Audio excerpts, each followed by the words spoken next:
আসসালামু আলাইকুম। আজকে চলে আসছি একটি নতুন ভিডিও নিয়ে যেখানে আমরা একটা মেলা ঘুরতে গিয়েছিলাম। সেখানে ছিল ১ম এ দেখলাম কসমেটিকের কিছু দোকান।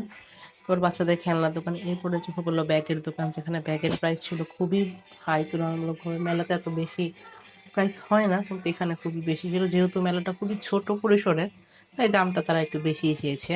তারপর কিছু বড়দের জামাকাপড়ের দোকান ছিল, বাচ্চাদের জামাকাপড়ের দোকান ছিল।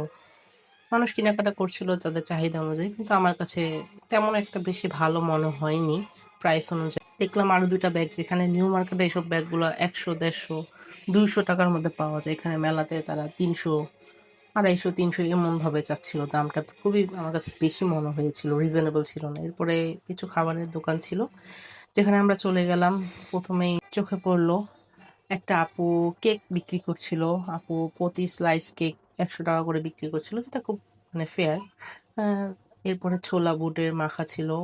এরপরে পটেটো স্পাইরাল, ডিম চপ, পেঁয়াজু, বেগুনি এগুলো ছিল। তারপর হালিম ছিল। এই তো আজকে এই পর্যন্তই। আল্লাহ